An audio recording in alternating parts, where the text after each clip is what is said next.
तो कुरान मजीद में अय्यूब अलैहिस्सलातु वस्सलाम का सब्र और याकूब अलैहिस्सलातु वस्सलाम का सब्र बड़ा मशहूर है। अय्यूब अलैहिस्सलातु वस्सलाम की जिंदगी में 18 ऐसे मुसीबत के साल आए, ऐसी तकलीफ के साल आए कि उनका पूरा माल छीन लिया गया, उनकी सारी बीवियां उनसे दूर हो गई और उनकी सारी दौलत खत्म हो गई, सख्त बीमारी में मुब्तला हो गए। मुफस्सिरीन ने कहा कि ये 18 साल की मुद्दत मुसलसल सब्र करते रहे और अल्लाह ताला से दुआ करते रहे। अल्लाह ने उनकी दुआ को इस तरह से नकल किया, वो अय्यूब इज़ नादा रब्बहु अन्नी मस्सनी अज़्ज़ुर्रु व अंत अरहमुर राहिमीन। जब अय्यूब अलैहिस्सलातु वस्सलाम ने दुआ की कि ऐ मेरे रब, मुझे तकलीफ लाहिक हुई है, मुझे तक परेशानी लाहिक हुई है और तू अरहमुर राहिमीन है, रहम करने वाला तू परवरदिगार है और रहम करने वालों से बढ़कर अल्लाह तू रहम करने वाला है। देखिए दुआ मांगने का अंदाज देखिए, ये नहीं बोल रहे हैं कि मुझे शिफा दे, ये नहीं बोल रहे हैं कि अल्लाह मेरी नेमतों को वापस कर दे, ये कह रहे हैं कि वो अंत अरहमुर राहिमीन। और अल्लाह की रहमत का तकाजा ये होता है कि अल्लाह रब्बुल आलमीन जो हमको तकलीफ लायक है उसको भी दूर करेगा और उससे बढ़कर भी अल्लाह ताला हमें नेमतें। इन्नल हम्दुलिल्लाह नहमदुहु व नस्तईनुहु व नस्तगफिरुह व नऊज़ु बिल्लाहि मिन शुरूरि अनफुसिना व मिन सय्यिआति अअमालिना मन यहदिहिल्लाहु फला मुज़िल्ल लहु व मन युद्लिल फला हादिय लहु व अशहदु अन ला इलाहा इल्लल्लाहु वहदहु ला शरीका लहु व अशहदु अन्न मुहम्मदन अब्दुहु व रसूलुहु अम्मा बअद फ़इन्न खैरल हदीस किताबुल्लाह व खैरल हदी हदी मुहम्मदिन सल्लल्लाहु अलैहि वसल्लम व शर्रल उमूरि मुहदसातुहा फ़इन्न कुल्ल मुहदसतिन बिदअह व कुल्ल बिदअतिन ज़लालह व कुल्ल ज़लालतिन फिन्नार। फ़क़द क़ाल अल्लाहु तबारक व तआला फ़िल क़ुरआनिल मजीद वल फ़ुरक़ानिल हमीद इन यमसस्का क़रहुन फ़क़द मस्सल क़ौम क़रहुम मिस्लुहु व तिल्कल अय्यामु नुदाविलुहा बैनन नास। वक़ाल अन्नबिय्यु अलैहिस्सलातु वस्सलाम ला युमिनु अहदुकुम हत्ता युहिब्ब लिअख़ीहि मा युहिब्बु लिनफ़्सिहि वक़ाल उन्ज़ुरू इला मन हुवा अस्फ़ल मिनकुम वला तंज़ुरू इला मन हुवा फ़ौक़कुम फ़हुवा अजदरु अल्ला तज़दरू निअमतल्लाहि अलैकुम। मुअज़्ज़ज़ हाज़िरीन, हर किस्म की तारीफ़ व तौसीफ़ व इज़्ज़त व शान बुज़ुर्गी बड़ाई अल्लाह रब्बुल आलमीन के लिए लायक व सज़ावार है। तो दिनों रात को बदलने वाला, सूरज और चाँद को बदलने वाला और ज़िंदगी को, इंसान की ज़िंदगी को और उसके हालात को बदलने वाला, उसके ज़िंदगी में खुशी और गमी लाने वाला, उसकी ज़िंदगी में आसानियाँ और तकलीफ़ें और मुसीबत लाने वाला, सबका मालिक और सब पर कादिर सिर्फ और सिर्फ अल्लाह रब्बुल आलमीन की ज़ात है।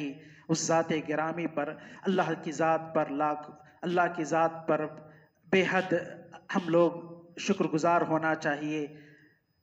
उसके बाद लाखों करोड़ों अनगिनत दरूद और सलाम नाजिल हो तमाम अंबिया पर, खुसूसन मेरे और आपके आखिरी नबी सल्लल्लाहु अलैहि वसल्लम पर, जिन्होंने हमें ज़िंदगी जीने का सलीक़ा और ज़िंदगी जीने और गुजारने का तरीक़ा सिखाया।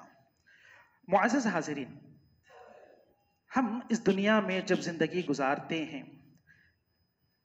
इस दुनिया में जब हम जीते हैं, तो हमारी ज़िंदगी में हालात बदलते रहते हैं, अय्याम बदलते रहते हैं। हमारी ज़िंदगी एक जैसी नहीं रहती, हमारी ज़िंदगी मुख्तलिफ हालात में पलट जाती है।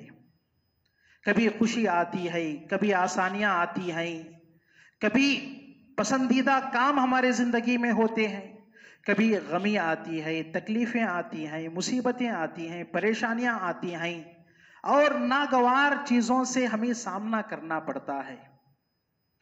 अल्लाह सुब्हानहू व तआला ने ग़ज़वे उहद के मौके पर अल्लाह के नबी सल्लल्लाहु अलैहि वसल्लम को जब चोट आई, आप जब ज़ख्मी हुए, मुसलमानों को जब शिकस्त हुई, मुसलमान जब तकलीफ़ में थे, उस मौके से अल्लाह सुब्हानहू व तआला ने फरमाया इन यमसस्का क़रहुन फ़क़द मस्सल क़ौम क़रहुम मिस्लुहु। अगर आज आपको तकलीफ़ पहुँची है, अगर आज आपको मुसीबत लाहिक हुई है, तो दूसरी कौमों को इससे पहले मुसीबतें और तकलीफ़ें जैसे तुमको लाहिक हुई है वैसे उनको भी लाहिक हुई है। आज आप हार गए, आपको चोट आई, आज जख्मी हो गए, आप तकलीफ में हैं, आप रंज व गम में हैं, लेकिन इससे पहले अल्लाह ने आपको कामयाबी अता की, इससे पहले अल्लाह ताला ने आपको नुसरत अता की।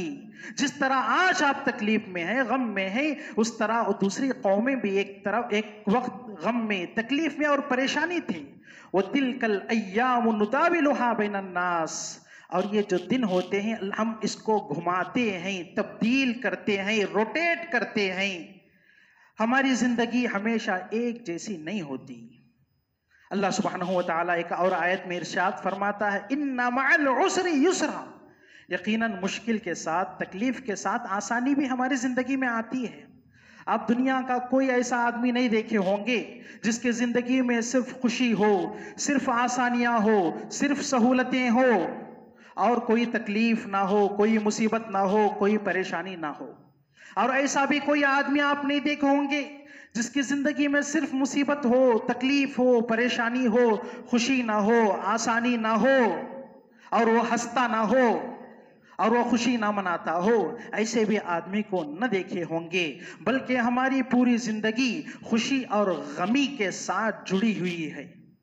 कभी हमारी जिंदगी में खुशी आती है तो कभी हमें गम का सामना भी करना पड़ता है। हमारी जिंदगी में रंज और गलम, मुसीबतें और तकलीफें भी आती हैं। आज के इस खुतबे में मैं आपको यही बताना चाहता हूं कि खुशी में और गमी में एक मोमिन कैसा होना चाहिए, एक मोमिन कैसी जिंदगी गुजारना चाहिए। मुझ और आपको खुशी और गमी के मौके पर क्या करना चाहिए और क्या नहीं करना चाहिए। देखिए, जब इंसान को खुशी लाहिक होती है, उसकी जिंदगी में कोई अच्छा काम होता है, अल्लाह की कोई नेमत उसको मिल जाती है, तो उस पर वो सबसे पहले शुक्रगुजार बने, अल्लाह की शुक्रगुजारी करे। अल्लाह सुब्हानहू व तआला फरमाता है सूरह बकरा में, फज़कुरूनी अज़कुरुकुम वश्कुरूली वला तकफुरून, तुम मुझे याद करो, मैं तुम्हें याद करूंगा, और तुम मेरा शुक्र करो, मेरी शुक्रगुजारी बचा लाओ और मेरे साथ कुफ्र न करो। और अल्लाह ने यह भी वादा किया, ल इन शकरतुम ल अज़ीदन्नकुम, अगर तुम शुक्रगुजार बनोगे, अगर तुम मेरी शुक्रगुजारी करोगे, मैं तुम्हारी नेमतों में और बढ़ाऊंगा, तुमको मजीद नेमतें और मजीद आसानियां मैं अता फरमाऊंगा। वला इन कफरतुम, अगर तुम नाफरमानी करोगे, नाशुक्री करोगे, इन्ना अज़ाबी लशदीद, यकीनन मेरा अजाब सख्त है, दर्दनाक है। हमारी जिंदगी में छोटी खुशी हो या बड़ी खुशी, छोटी नेमत हो या बड़ी नेमत, चाहे वो माल की शक्ल में हो या सेहत और तंदुरुस्ती की शक्ल में हो, या ईद की शक्ल में हो या किसी और आसानी की शक्ल में, अगर हमको अल्लाह की कोई नेमत मिलती है, हमको अल्लाह का शुक्रगुजार बनना चाहिए, अल्लाह ताला की शुक्रगुजारी करनी चाहिए। और कुरान मजीद में अल्लाह सुब्हानहू व तआला ने कई वाक़ियात के जरिए से ये पैगाम दिया, हमें ये समझाया कि अगर तुम नाशुक्री करोगे, मेरे नाशुक्रगुजार बंदे बनोगे, तो मैं तुम्हारी नेमतों को छीन लूंगा, तुम्हारी नेमतों को हलाक कर दूंगा और तुमको मुसीबतों में मुब्तला कर दूंगा। कई वाक़ियात के जरिए से, कई मिसालों के जरिए से कुरान मजीद में अल्लाह सुब्हानहू व तआला ने हमें समझाया।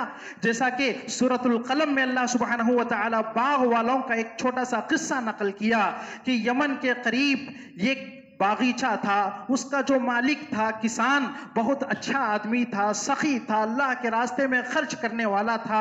जब वो फसल काटता तो सबसे पहले गरीबों और मिस्कीनों का ख्याल करता, लेकिन जब उसकी वफात हो गई, वो इंतकाल कर गया, उसकी औलाद जब उस बाग के वारिस बने तो उन्होंने कहा कि इस बाग से तो हमारी ज़रूरतें भी बड़ी मुश्किल से पूरी होती हैं, हमारी ज़रूरतें भी पूरी नहीं होती, तो हम दूसरों को क्यों दें, गरीबों को क्यों दें, मिस्किनों को क्यों दें, हमारा हक बनता है।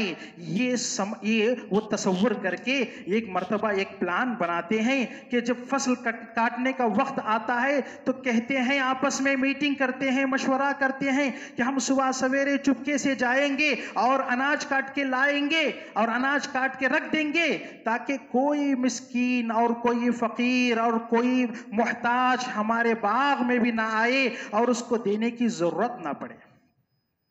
तो इस प्लान के तहत वो जाते हैं और चुपके चुपके से अपने घरों से निकलकर अपने बाग की तरफ जाते हैं। जब जाकर देखते हैं तो क्या मंजर है कि पूरा बाग नीस्त नाबूद, पूरी फसल तबाह और पूरा बागीचा बर्बाद हो चुका है। अब उनको कुछ भी हासिल ना हो सका। फिर उसके बाद वो शर्मिंदगी इख्तियार करते हैं, अल्लाह से तौबा करते हैं, अल्लाह से इस्तिग़फ़ार करते हैं। देखिए, अल्लाह की नाशुक्री करने से अल्लाह ताला हमारी नेमतों को छीन लेता है। एक आयत अल्लाह सुब्हानहू व तआला ने कुरान मजीद में फरमाया, वज़रबल्लाहु मसलन क़र्यतन कानत आमिनतम मुतमइन्ना यअतीहा रिज़्क़ुहा रग़दन फ़कफ़रत बिअनउमिल्लाह फ़अज़ाक़हल्लाहु लिबासल जू'i वल ख़ौफ़ि बिमा कानू यस्नऊन। ये क़रिया था, एक शहर वाले बड़े इत्मीनान से, बड़े अमन व अमान में, बड़े खुशगवार जिंदगी में थे। उनका रिज़्क़ उनके पास अल्लाह ताला की तरफ से आ जाता, लेकिन उन्होंने अल्लाह की नेमतों का इनकार किया तो अल्लाह ताला ने उनके इन बदआमालियों की वजह से, इनके इन करतूतों की वजह से अल्लाह ताला ने उनकी हालत को बदल दिया और भूख में और खौफ में अल्लाह ताला ने उनके हालात को बदल दिए। अक्सर मुफस्सिरीन ने लिखा है कि ये अल्लाह ताला ने कुफ्फारे कुरैश के बारे में कहा है। कुफ्फारे कुरैश एक वक्त ऐसा था, वो बड़े ऐशो आराम में थे, खुशगवार जिंदगी गुजार रहे थे, अल्लाह का रिज़्क़ बेतहाशा उनके पास आता था, लेकिन उन्होंने नबी करीम सल्लल्लाहु अलैहि वसल्लम को झुटलाया, सहाबा को और नबी सल्लल्लाहु अलैहि वसल्लम को तकलीफें दी और अल्लाह के नबी सल्लल्लाहु अलैहि वसल्लम ने उन पर बद्दुआ की, अल्लाहुम्मा अश्दुद वतअतक अला मुदर वजअलहा अलैहिम सिनीना कसिनी यूसुफ। अल्लाह कबीले मुजर पर तेरी पकड़ को तो सख्त कर। और यूसुफ अलैहिस्सलाम की जिंदगी में जो 7 कहत साली वाले साल थे, जब बारिश नहीं हुई थी, अनाज नहीं था, जो तंगदस्ती के साल थे, कहत साली के साल थे, वो 7 साल इनकी जिंदगी में भी अल्लाह के नबी सल्लल्लाहु अलैहि वसल्लम की इस बद्दुआ का असर था कि वो कंगाल हो गए, कहत ज़दा हो गए और उनके पास खाने के लिए कुछ ना बचा, यहां तक के दरख्तों के पत्ते खाकर वो जिंदगी गुजारते थे। ऐसे भी हालात उनकी जिंदगी में आए। तो इंसान जब अल्लाह की नाशुक्री करता है, अल्लाह की नेमतों की नाशुक्री करता है, तो अल्लाह ताला उसकी नेमतों को छीन लेता है, अल्लाह ताला उसकी नेमतों को ख़त्म कर देता है। क़ारून का वाक़या हम बार बार सुनते हैं। अल्लाह ने उसके साथ क्या किया? अल्लाह कहता है फ़क़सफ़ना बिही व बिदारिहिल अर्द, हमने उसको उसके खजानों समेत ज़मीन में धंसा दिया। उसकी नाशुक्री की वजह से, उसके अल्लाह की नेमतों के इनकार की वजह से और अल्लाह के साथ तकब्बुर और कुफ्र करने की वजह से अल्लाह ताला ने उसको उसके खजानों समेत जमीन में अल्लाह ताला उसको दफन कर दिया और धंसा दिया। तो ये सब वाक़यात से हमें ये बात मालूम होती है कि अगर हम अल्लाह की शुक्रगुजारी करेंगे, हमारी नेमतों में इजाफा होगा। अगर हम अल्लाह की नाशुक्री करेंगे, अल्लाह के नेमतों का इनकार करेंगे, तो अल्लाह रब्बुल आलमीन हमारी नेमतों को छीन लेगा। सुलह हुदैबिया के वक्त एक हदीस में आता है, अल्लाह के नबी सल्लल्लाहु अलैहि वसल्लम सुबह की नमाज सहाबा को पढ़ाने के बाद सहाबा से मुखातिब होकर कहते हैं, अतदरून मादा क़ाल रब्बुकुम, ऐ सहाबा तुम क्या जानते हो कि अल्लाह ने क्या कहा तुम्हारे बारे में? सहाबा ने कहा, अल्लाह के नबी क्या कहा? तो अल्लाह के नबी सल्लल्लाहु अलैहि वसल्लम ने फरमाया, अल्लाह ने कहा अस्बहा मिन इबादी मुमिनुन बी व काफिर, मेरे बंदों में से कुछ लोग मोमिन होके सुबह की, कुछ लोग काफिर होके सुबह की। दरअसल बात ये थी कि उस रात खूब बारिश हुई थी, तो सुबह में अल्लाह के नबी ने ये बात कही और कहा कि जिसने ये कहा अल्लाह की तरफ से ये बारिश हुई है, तो उसने अल्लाह पर ईमान लाया और दूसरी चीजों का इनकार किया। और जिसने ये कहा फुला सितारे की वजह से बारिश हुई, तो वो अल्लाह का इनकार किया, अल्लाह की नेमतों की नाशुक्री की और वो सितारों पर ईमान लाया। यह हदीस बड़ी अहम हदीस है, अकीदे के एतबार से ये बहुत माने खेज हदीस है। हम जो समझते हैं कि खुशी किसी और की तरफ से है, या हम ये समझते हैं कि नेमतें हमें किसी और की तरफ से मिली हैं, ये तसव्वुर जो है ये नाशुक्री वाला तसव्वुर है, ये कुफरिया तसव्वुर है। जैसा कि लोग ये समझते हैं कि मुसीबत आती है तो किसकी तरफ से? अल्लाह की तरफ से, लेकिन औलाद देने वाला फुला पीर है, औलाद देने वाला फुला बाबा है। यही वजह है कि उसके सामने सर झुकाते हैं, सजदे करते हैं, दुआएं और इल्तिमास करते हैं, और उनका यकीन होता है कि औलाद देने वाला फुला बाबा साहब है, बीमारी देने वाला, बुखार देने वाला, तकलीफ देने वाला अल्लाह है, लेकिन शिफा देने वाला, इलाज अगर किसी से होता है तो फुला पीर साहब से, फुला दरगाह पे जाएंगे, फुला मजार पे जाएंगे, फुला दरगाह पे हाजिरी देंगे तो वहां से हमें शिफा मिलेगी। तो ये आज तसव्वुर हमारा है, ये हदीस ऐसे लोगों का रद्द कर रही है जो अल्लाह की नाशुक्री करते हैं, अल्लाह की नेमतों का इनकार करते हैं, जो ये तसव्वुर करते हैं, ये समझते हैं कि हमारी जिंदगी में जो औलाद आई है, जो खुशी आई है, जो आसानी आई है, वो किसी और की वजह से है, बल्कि खुशी देने वाला, आसानी देने वाला, बारिश देने वाला और हर सहूलत देने वाला, औलाद देने वाला, जिंदगी और मौत भी देने वाला अल्लाह सुब्हानहू व तआला है। ये मोमिन को समझना चाहिए और मोमिनों को इस बात पर ईमान लाना चाहिए। और इसी तरह खुशी के वक्त हमें जो काम करना है वो ये कि जब हमारी जिंदगी में कभी खुशी आए तो उस खुशी में हम दूसरों को भी शरीक करें, और हम चाहें कि ये खुशी हमारे भाइयों को भी मिले, ये खुशी हमारे साथियों को भी मिले, ये खुशी दूसरों की जिंदगी में भी बाकी रहे। क्योंकि अल्लाह के नबी सल्लल्लाहु अलैहि वसल्लम ने फरमाया, ला युमिनु अहदुकुम हत्ता युहिब्बा लिअखीहि मा युहिब्बु लिनफ्सी। इंसान उस वक्त तक मोमिन नहीं हो सकता जब तक कि वो अपने लिए जो चाहता है वही अपने भाई के लिए भी ना चाहे। अपने लिए जो पसंद करता है अपने भाई के लिए भी ना पसंद करे, तब तक वो मोमिन नहीं हो सकता। मिसाल के तौर पर अगर हमारी दुकान अच्छी चल रही है, हम ये सोचें कि हमारे भाई की भी दुकान अच्छी चले, ऐसा नहीं कि हमारी दुकान अच्छी चले, सामने वाला नुकसान में आ जाए, वो बर्बाद हो जाए, ऐसा तसव्वुर नहीं करना चाहिए। ऐसा नहीं सोचना चाहिए कि हम तंदुरुस्त हैं, हम सेहतमंद हैं तो सामने वाले बीमार रहें, कमजोर रहें, मेरे मुकाबले में वो गिर जाए और मेरे बाद रहें, ऐसा तसव्वुर नहीं करना चाहिए। ये अल्लाह की नेमतों का इनकार है और अल्लाह की ज़ात से नाउम्मीदी है। अल्लाह ताला तो सबको देने वाला है।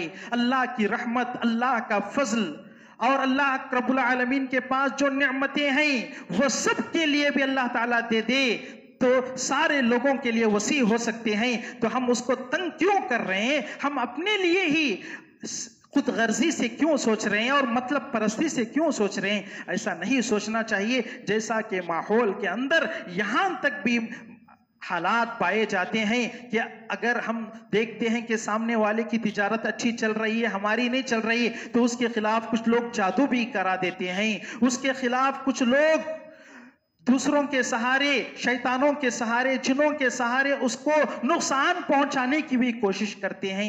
यहां तक भी हम मुसलमान गिर चुके हैं। तो मुअज़्ज़ज़ हाज़रीन, ऐसा नहीं करना चाहिए। हम खुश रहें तो हम सोचें कि हमारा भाई भी खुश रहे, हमारा भाई भी उस खुशी का मुस्तहिक बने। और इसी तरह खुशी के मौके पे दूसरों को तकलीफ देना, जैसे रास्ते बंद करना, डीजे वगैरह बजाना। जैसा कि आप देखे होंगे कि अभी कुछ दिन पहले मिलाद हुई, लोग कैसे डीजे बजा रहे हैं, कैसे नाच रहे हैं। ये तो हमने गैरों से सीखा, ये गैरों की त्योहारों से हमने सीखा। हालांकि जबकि आपको मालूम है कि ईद मिलाद का कोई इस्लाम में तस्वुर नहीं, ईद मिलाद का कोई सबूत नहीं। इस पर गुनाह पे गुनाह ये है कि डीजे बजा रहे हैं, नाच रहे हैं, रास्ते बंद कर रहे हैं, लोगों को तकलीफ दे रहे हैं और खुशी का इजहार इतना कर रहे हैं कि आपकी खुशी दूसरों के लिए तंग हो चुकी है। और हम गैरों के त्योहारों के मौके पे सुनते हैं और देखते भी हैं कि कई लोग उनके त्योहारों की तकलीफ की वजह से, उनके ईदों की तकलीफ की वजह से हार्ट अटैक से मर जाते हैं, दिल के दौरे से मर जाते हैं और दीगर चीजों से मर जाते हैं। और बेआईनी ही यही चीजें हम मुसलमान भी गैरों से सीख लिए हैं। नऊजुबिल्लाह, हमको खुशी का इजहार करना है तो दूसरों को तकलीफ देते हैं।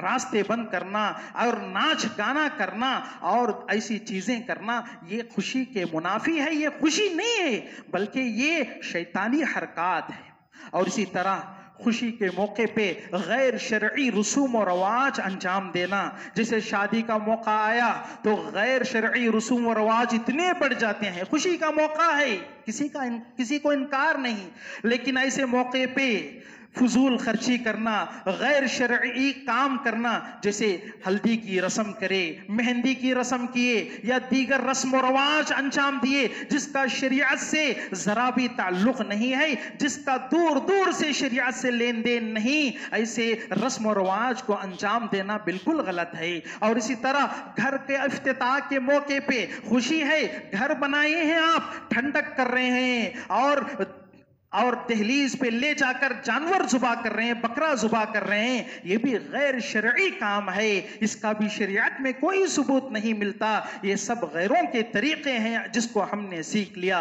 और इसी तरह खुशी के मौके पे फजूल खर्ची करना ये भी गलत है। अल्लाह सुब्हानहू व तआला फरमाता है, इन्नल मुबद्दिरीना कानू इख्वान शयातीन, यकीनन फजूल खर्ची करने वाले ये शैतान के भाई हैं, ये शैतान के भाई हैं। अल्लाह ताला जा बजा कुरान मजीद में फजूल खर्ची से रोका और फजूल खर्ची से मना किया। खुशी का मौका है, खुशी का इजहार करना है, अच्छे कपड़े पहनना है, अच्छे खाना है, चाहे वो ईद का मौका हो, शादी ब्याह का मौका हो या अकीक़त का मौका हो या कोई और खुशी का मौका क्यों ना हो, लेकिन फजूल खर्ची करना, जरूरत से ज्यादा पैसा जाये करना और जरूरत से ज्यादा पैसा खर्च करना, यह भी गलत है। इससे मुसलमानों को एहतराज करना चाहिए, इससे मुसलमानों को बचना चाहिए। ये तो खुशी के मौके पे कुछ काम जो करना है और नहीं करना है वो मैंने आपके सामने जिक्र किया। अब आपको मैं ये बताऊंगा कि गमी के मौके पे, रंज और तकलीफ के मौके पे, मुसीबत और परेशानी के मौके पे हमें क्या करना चाहिए। देखिए, मुसीबत के मौके पे जो हमें सबसे पहला काम जो करना है वो सब्र करना है। अल्लाह के नबी सल्लल्लाहु अलैहि वसल्लम ने फरमाया, अस्सब्रु इंद सदमतिल ऊला, और हकीकी मानों में सब्र वही है जो मुसीबत आते ही की जाए। ऐसा नहीं कि 8-10 दिन के बाद, महीना 2 महीने के बाद, साल के बाद आप मुसीबत पर सब्र कर रहे हैं, तो ये सब्र नहीं है। सब्र यही है कि मुसीबत आते ही, तकलीफ आते ही, रंजो गलम हमारी जिंदगी में दाखिल होते ही फौरन सब्र करें, यही हकीकी मानों में सब्र है। लिहाजा सबसे पहला काम जो हमें तकलीफ में और रंजो गम में जो करना है वो सब्र करना है। ये उल अज़्म लोगों का काम है, ये अंबिया का काम है जो हर मुसीबत में, हर तकलीफ में, हर परेशानी में सब्र करते थे। और सब्र करने वालों के बारे में अल्लाह के नबी सल्लल्लाहु अलैहि वसल्लम ने फरमाया, देखिए जिस तरह हमारी जिंदगी में शुक्र अहम है उसी तरह सब्र भी अहम है। अल्लाह के रसूल सल्लल्लाहु अलैहि वसल्लम फरमाते हैं, अजबन लि अम्रिल मुमिन, मोमिन का मसला भी बड़ा अजीब है, मोमिन की हालत भी बड़ी अजीब है। क्या है अजीब? अगर उसकी जिंदगी में खुशी आती है, इन असाबतहु सर्रा शकर फकान खैरन ला, खुशी आती है तो एक तो खुशी उसको होती है और दूसरी तरफ वो जो शुक्रगुजारी करता है अंजाम के एतबार से ये बेहतर है। और दूसरी चीज, अगर उसकी जिंदगी में मुसीबत आती है, तकलीफ आती है, रंजो गलम आता है तो वो सब्र करता है, फकाना खैरन ला, वक्ती तौर पर इसको तकलीफ हो रही है, वक्ती तौर पर इसको परेशानी हो रही है, लेकिन अंजाम के एतबार से, नतीजे के एतबार से ये बेहतर है। क्योंकि हम सब्र करेंगे तो सब्र के बहुत सारे फायदे अल्लाह रब्बुल आलमीन ने और अल्लाह के रसूल सल्लल्लाहु अलैहि वसल्लम ने बताई हैं, अंजाम के एतबार से ये भी बेहतर है। और ये अल्लाह के नबी ने आखिरी में कहा, ये एक मोमिन को ही हासिल हो सकता है, एक काफिर, एक मुशरिक, उसको ये तौफीक नहीं मिलती। ये तौफीक, ये खैर मुसीबत में और खुशी में सिर्फ मोमिन ही को मिल सकती है। और सब्र करना ये अल्लाह रब्बुल आलमीन की मोहब्बत को हासिल करने का जरिया है। अल्लाह कहता है, वल्लाहु युहिब्बुस साबिरीन, अल्लाह ताला सब्र करने वालों को पसंद करता है। और एक जगह अल्लाह ने कहा इन्नल्लाह मअस साबिरीन, अल्लाह ताला सब्र करने वालों के साथ है, सब्र करना चाहिए और सब्र करने से अजर अजीम के हम मुस्तहिक बन सकते हैं। अल्लाह ने फरमाया इन्नमा युवफ़्फ़स साबिरून अजरहुम बिगैरि हिसाब, यकीनन सब्र करने वालों को उनका अजर बेहिसाब अल्लाह ताला देता है। और सब्र से जन्नत मिलती है, सब्र से जन्नत मिलती है। अल्लाह के रसूल सल्लल्लाहु अलैहि वसल्लम के सामने एक औरत आती है, हबशी औरत, काली कलोटी औरत। अल्लाह के रसूल सल्लल्लाहु अलैहि वसल्लम से एक शिकायत करती है अपने बारे में, कहती है अल्लाह के नबी सल्लल्लाहु अलैहि वसल्लम, मुझे मिर्गी की बीमारी है, फिट्स की बीमारी है। जब फिट्स आता है, मिर्गी आ जाती है तो मैं बेहोश हो जाती हूँ, कभी कभी मेरा सतर जाहिर हो जाता है, मेरा जिस्म जाहिर हो जाता है। अल्लाह के नबी, मेरे लिए अल्लाह से आप दुआ कर दीजिए। तो अल्लाह के रसूल सल्लल्लाहु अलैहि वसल्लम ने फरमाया इन शिअती सबरती फलकल जन्ना व इन शिअती दअउतुल्लाह अन युआफियक, अगर तुम चाहती हो तो सब्र करो, इसके बदले में अल्लाह आपको जन्नत देगा। देखिए, मुसीबत में सब्र करना, बीमारी में सब्र करना, तकलीफ में सब्र करना, अल्लाह हमारी जिंदगी में कोई आजमाइश रखा है उस पर सब्र करना, ये जन्नत में जाने का सबब है, जन्नत की बशारत है इसमें। अगर आप चाहते हैं तो मैं आपके लिए दुआ कर दूंगा, अल्लाह ताला आपको शिफा दे देगा। तो वो औरत कहती है अल्लाह के नबी, मैं सब्र करूंगी, मुझे जन्नत चाहिए, लेकिन बस ये दुआ कर दीजिए कि मेरा सतर जाहिर ना हो, मेरा जिस्म जाहिर ना हो। मैं बीमारी पे सब्र कर लूंगी अल्लाह के रसूल, बस ये दुआ कीजिए कि मेरा जिस्म ना खुले, मेरा जिस्म जाहिर ना हो। तो इंसान जब सब्र करता है मुसीबतों पर, बीमारियों पर, तो अल्लाह ताला उसको अजर व सवाब अता करता है और अल्लाह ताला उसको जन्नत भी दे सकता है। और इसी तरह अल्लाह सुब्हानहू व तआला ने कुरान मजीद में इरशाद फरमाया वबश्शिरिस साबिरीन, ऐ मोहम्मद सल्लल्लाहु अलैहि वसल्लम, आप सब्र करने वालों को खुशखबरी दो। अब खुशखबरी किसकी दी जाती है? खुशखबरी जन्नत की दी जाती है, खुशखबरी अल्लाह की नेमतों की दी जाती है, खुशखबरी अल्लाह की रहमत की दी जाती है, खुशखबरी अल्लाह की तरफ से मिलने वाले इनाम की दी जाती है। आगे अल्लाह ने उसकी भी वजाहत की, अल्लज़ीना इज़ा असाबतहुम मुसीबतुन क़ालू इन्ना लिल्लाहि व इन्ना इलैहि राजिऊन, ये सब्र करने वाले वो लोग होते हैं जब उनकी जिंदगी में मुसीबत आती है, उनकी जिंदगी में तकलीफ आती है, उनकी जिंदगी में परेशानी आती है, तो कहते हैं इन्ना लिल्लाहि व इन्ना इलैहि राजिऊन, उलाइका अलैहिम सलावातुम मिर रब्बिहिम व रहमा, ऐसे लोगों पर अल्लाह रब्बुल आलमीन की तरफ से रहमतें नाजिल होती हैं और ये लोग हिदायत पाने वाले हैं और हिदायत याफ्ता लोग हैं। व उलाइका हुमुल मुहतदून, तो ये अल्लाह ताला की तरफ से ये नेमतें, ये इनामात, ये जन्नत किसको मिलती है? उन लोगों को मिलती है जो मुसीबतों पर रंजो गम की हालत में सब्र करते हैं। और हम लोग सूरतुल असर, हम में से हर एक को याद है जिसमें अल्लाह ने ये कहा वल असर इन्नल इंसाना लफी खुस्र, सारे इंसान खसारे में हैं, इल्लल्लज़ीना आमनू व अमिलुस सालिहात व तवासौ बिल हक़्क़ि व तवासौ बिस सब्र, सिवाय उन लोगों के जो अल्लाह पे ईमान लाते हैं, अमल सालेह करते हैं और हक की तलकीन करते हैं और सब्र की तलकीन करते हैं, खुद भी सब्र करते हैं और दूसरों को भी सब्र की तलकीन करते हैं, ऐसे लोग खसारे में नहीं हैं। ये हर इंसान इस सूरत को याद करता है और ये सूरत हमें सब्र की तलकीन करती है, सब्र की तालीम देती है और सब्र का दर्स हमें इस सूरत से मिल रहा है। मुअज़्ज़ज़ हाज़रीन, अगर सब्र की बात करें तो कुरान मजीद में अय्यूब अलैहिस्सलातु वस्सलाम का सब्र और याकूब अलैहिस्सलातु वस्सलाम का सब्र बड़ा मशहूर है। अय्यूब अलैहिस्सलातु वस्सलाम की जिंदगी में 18 ऐसे मुसीबत के साल आए, ऐसी तकलीफ के साल आए कि उनका पूरा माल छीन लिया गया, उनकी सारी बीवियां उनसे दूर हो गई और उनकी सारी दौलत खत्म हो गई, सख्त बीमारी में मुब्तला हो गए। मुफस्सिरीन ने कहा कि ये 18 साल की मुद्दत मुसलसल सब्र करते रहे और अल्लाह ताला से दुआ करते रहे। अल्लाह ने उनकी दुआ को इस तरह से नकल किया, वो अय्यूब इज़ नादा रब्बहु अन्नी मस्सनी अज़्ज़ुर्रु व अंत अरहमुर राहिमीन। जब अय्यूब अलैहिस्सलातु वस्सलाम ने दुआ की कि ऐ मेरे रब, मुझे तकलीफ लाहिक हुई है, मुझे तक परेशानी लाहिक हुई है, और तू अरहमुर राहिमीन है, रहम करने वाला तू परवरदिगार है, और रहम करने वालों से बढ़कर अल्लाह तू रहम करने वाला है। देखिए दुआ मांगने का अंदाज देखिए, ये नहीं बोल रहे हैं कि मुझे शिफा दे, ये नहीं बोल रहे हैं कि अल्लाह मेरी नेमतों को वापस कर दे, ये कह रहे हैं कि वो अंत अरहमुर राहिमीन।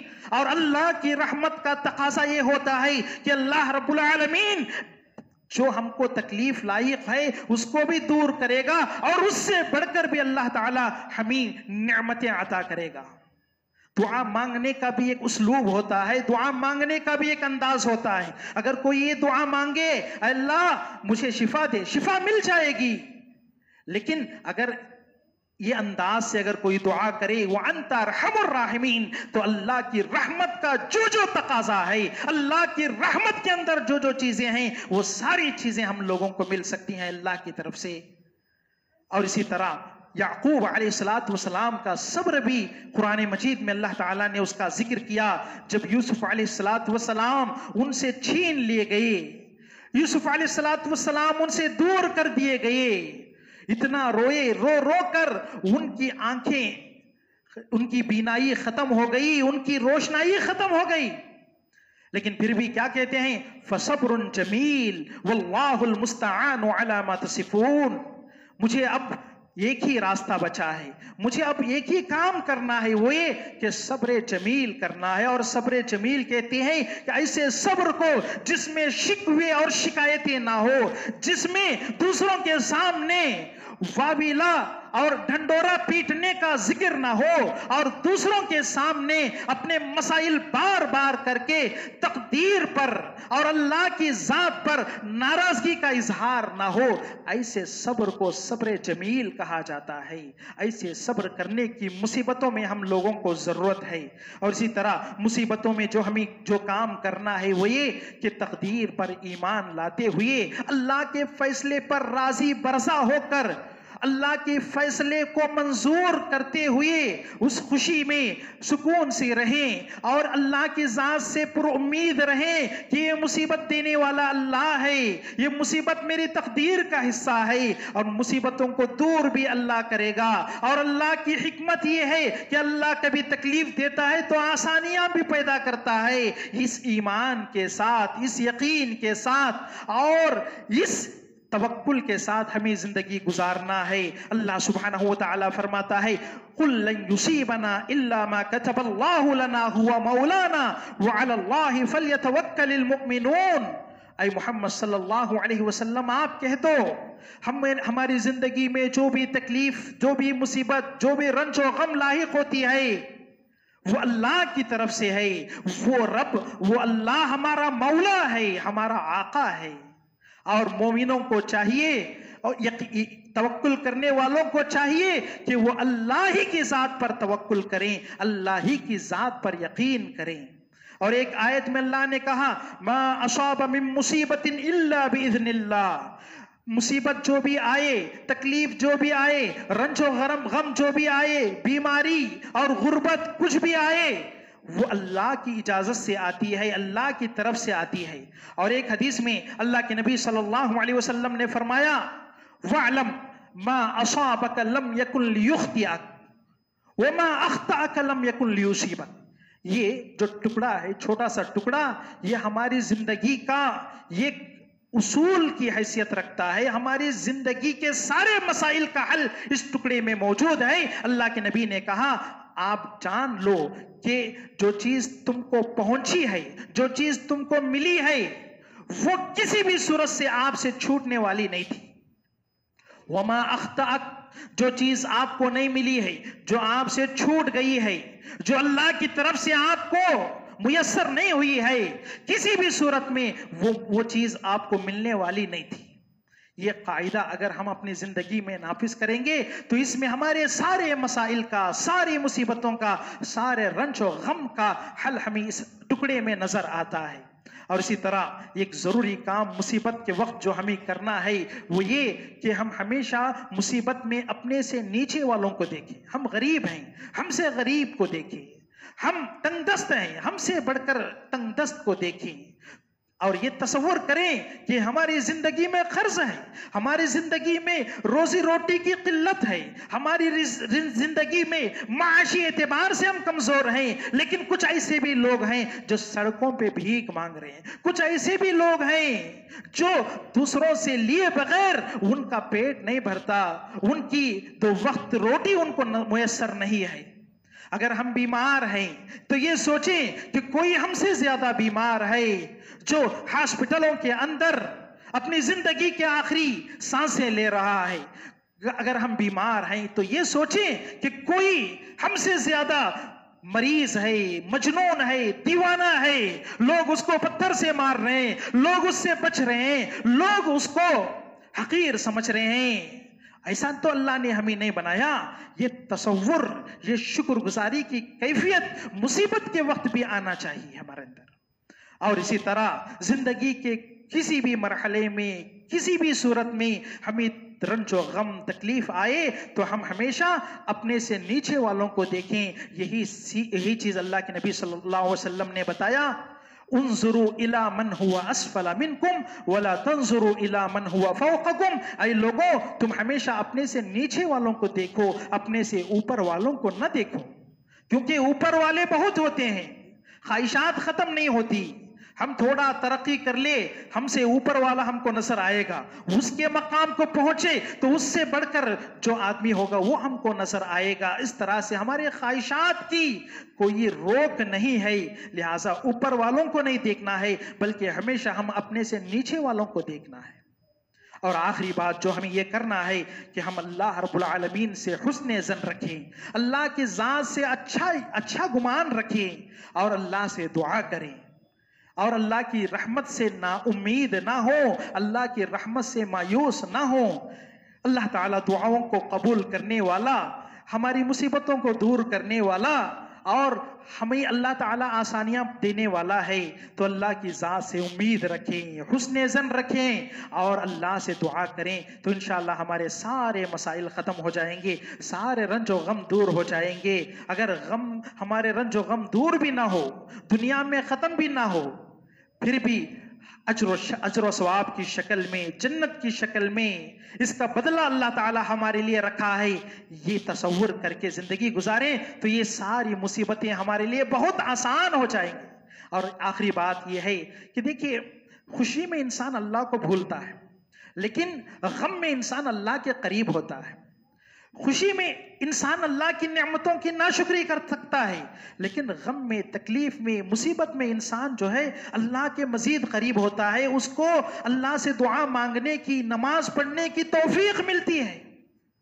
वरना खुशी रहे, ऐशो आराम रहे, लोग तो अल्लाह को भूल जाते हैं। इस नाहिए से अगर देखा जाए तो खुशी से बढ़कर गमी हमारे लिए उखरवी एतबार से, आखिरत के एतबार से अहम है या फिर हमारे लिए फायदेमंद है।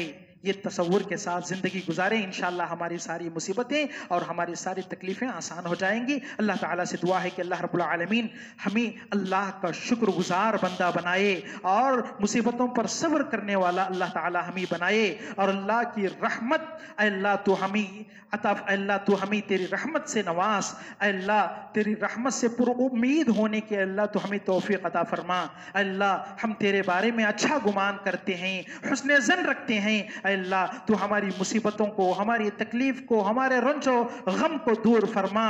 अल्लाह हमें दुनिया में भी और आखिरत में भी हमें बेहतरीन जिंदगी और अच्छी जिंदगी नसीब अता फरमा। आमीन व आखिर दावाना अल्हम्दुलिल्लाहि रब्बिल आलमीन। अस्सलामु अलैकुम व रहमतुल्लाहि व बरकातहू।